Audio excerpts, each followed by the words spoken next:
रोगन या रोगनियात, study of oil. Introduction या तारीफ़। रोगनियात की तारीफ़ क्या है? इससे मुराद वो शीरीं सयाल है जो दवाओं के जोशांदे या खिसांदे या फूल के रस से शक्कर की आमेज़िश करके आग पर जोश देकर केवाम बनाया जाता है। ठीक है, ये वो शीरीं सयाल है जो दवाओं के जोशांदे, खिसांदे या फूल के रस से शक्कर की आमेज़िश करके आग पर जोश देकर केवाम बनाया जाता है। इसमें दवाओं के अज्जा शीरा में ज़्यादा देर तक महफूज रहते हैं। इस शीरीन व खुश मज़ा होने की वजह से मरीज़ को नागवार भी नहीं होता। ये शीरीन और खुश मज़ा होता है, इसकी वजह से पेशेंट को नागवार भी नहीं होता। अब ये है कि ज़्यादा रोगनियात दवाओं से तेल निकालना। ऐसी दवाओं से तेल निकालना जिसमें रोगनियात अज्जा ज़्यादा हैं, जैसे कि मगज़ बादाम, चलगोज़ा मगज़, तुख्म काहू वगैरह। इनसे तेल निकालने के मुख्तलिफ़ तरीके हैं। सबसे पहला है कि पीस कर रोगन निकालना। दूसरा है मगज़ियात और बीजों को नीम कोप करके पानी के साथ पकाएं। जोश देने के बाद आग से उतार लें। तेल पानी और ऊपर की तरफ ऊपर कसाफत नीचे हो जाएगी। मतलब तेल जो है वो पानी के ऊपर हो जाएगी और जो कसाफत है वो नीचे हो जाएगी। फिर तेल को आहिस्ता से अलहदा कर लें।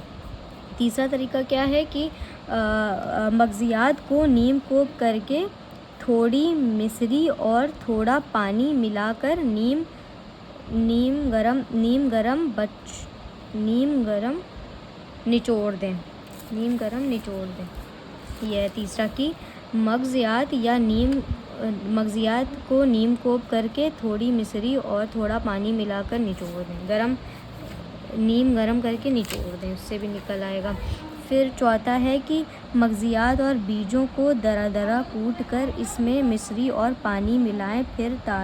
फिर तांबे की कलाईदार बर्तन में चीनी के बर्तन में रख कर कलाईदार बर्तन में या चीनी के बर्तन में रख कर कोयले की आग पर रख दें।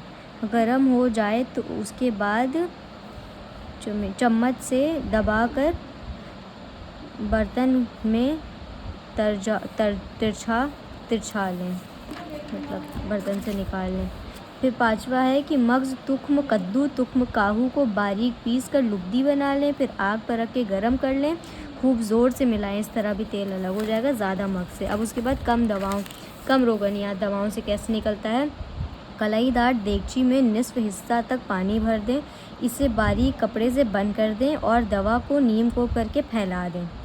क्या करना है कि देगची में नीम कोप हिस्से तक पानी भर दें, फिर ऊपर से उसके ऊपर कपड़ा चढ़ा दें, फिर उसके ऊपर नीम कोप करके फैला दें। फिर देगची के किनारे आटा लगाकर उसको पूरा सील कर दें। फिर स्टैंड रख कर उस पर भी आग लगा दें। उस स्टैंड रख कर आग लगाने ऊपर या नीचे से हरारत की वजह से रोगनी अज्जा जो होंगे वो बर्तन में चले जाएंगे। इससे रोगन बेरबहूती, रोगन दारचीनी, रोगन करफल निकाला जाता है। अब है कि इंतहाई कम रोगनी दवाओं से कैसे निकालना है? जैसे ताज़ा फूल वगैरह, जैसे ताज़ा फूल ले लें, उसका 4 हिस्सा और उसमें कोई दूसरा तेल मिला दें 5 हिस्सा, धूप में रख दें। 10-15 दिन बाद फूल जो सूख जाएंगे उसको अलग करके फिर तेल को छान लें।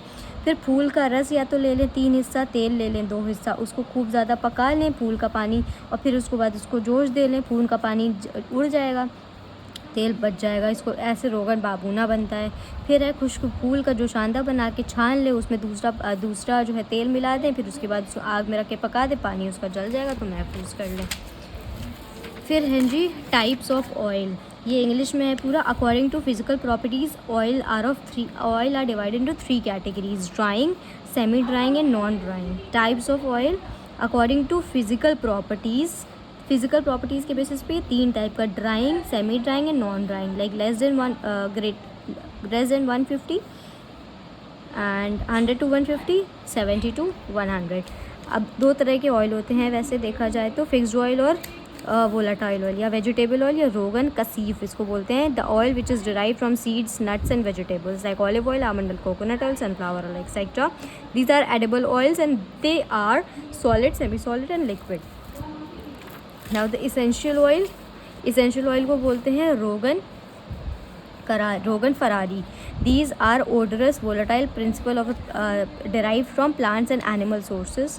इसको volatile oil बोलते हैं। They are obtained from parts other than seeds. Seeds के अलावा उनके पार्ट से लिए जाते हैं like leaves, root, barks, etc. They are also known as essential oil.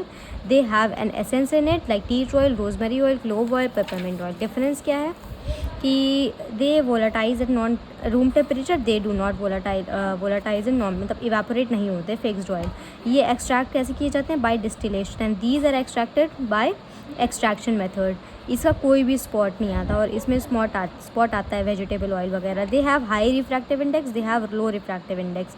और है कि volatile oil have low boiling point and they have very high boiling point. इसके एग्जांपल्स में आ जाएंगे वोलेटाइल में tea tree, rosemary, clove, peppermint वगैरह। इसके examples हो जाएंगे olive oil, almond oil, coconut, sunflower oil. तो इस तरह से वोलेटाइल ऑयल और इसमें डिफरेंस है। Now we have a modern method of extraction of, modern method कौन कौन से, उसके बाद हम लोग ट्रेडिशनल मेथड देखेंगे। Modern method we have first steam distillation for substance which are usually injured by direct substances. Steam distillation किसका किया जाता है?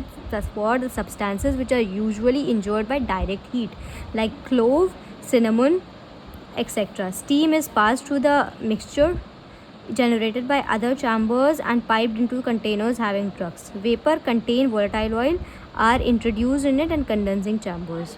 Direct compression, oil obtained by compressing the seeds into important parameter is pressure और temperature होता है। It is the method of medical extraction. Compression वाला हो गया। उसके बाद आता है maceration. This process is adopted in extracting perfume in case when natural perfume is volatile and not capable to bear heat and temperature.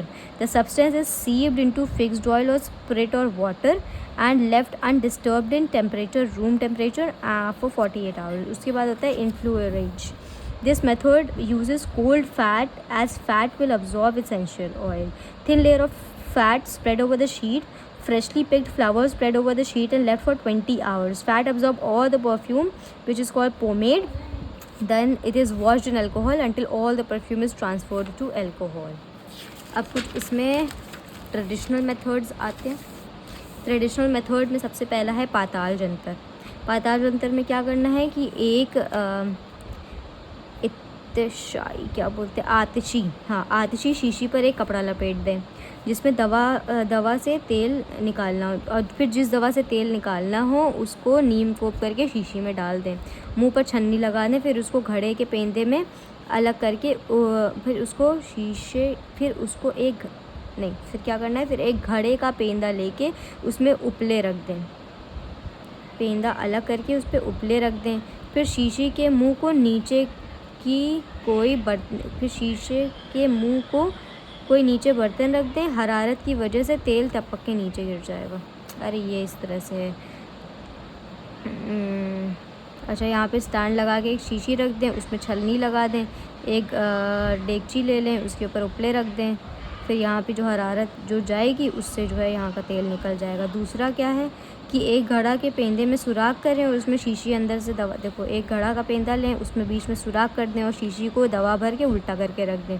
नीचे एक बर्तन रख दें, फिर यहाँ से हीट दे दें तो यहाँ से तेल निकल जाएगा। तीसरा है कि एक डेगची ले लें या मटके ले लें, उसके पेंदे में 2-3 होल्स कर दें और ऊपर सारी दवा भर दें। ठीक, और इधर हर तरफ से हरारत है, नीचे एक वो रख दें, भगोना टाइप का, भगोना बोलते हैं ना, हाँ भगोना।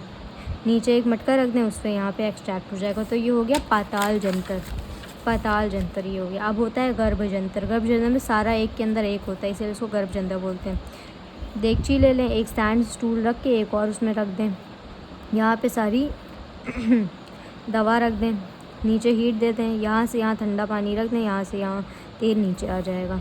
यहाँ पे ये दूसरा मेथड है। ये क्या है कि एक डेगची ले लें, उसमें यहाँ पे पानी भर दें, यहाँ पे एक कपड़ा लपेट दें, कपड़े के ऊपर दवा फैला दें और उसके ऊपर एक उल्टा करके बर्तन रख दें। अब नीचे से जब हरारत जाएगी तो यहाँ पे कपड़ा लगा हुआ है, यहाँ पे दवा का जो बुखारी होंगे वो सब ऊपर उठेंगे। जब यहाँ पे ये यहाँ पे उल्टा कटोरा रखा है तो यहाँ पे से वापस आके कपड़े में अब्जॉर्ब हो जाएगा तेल।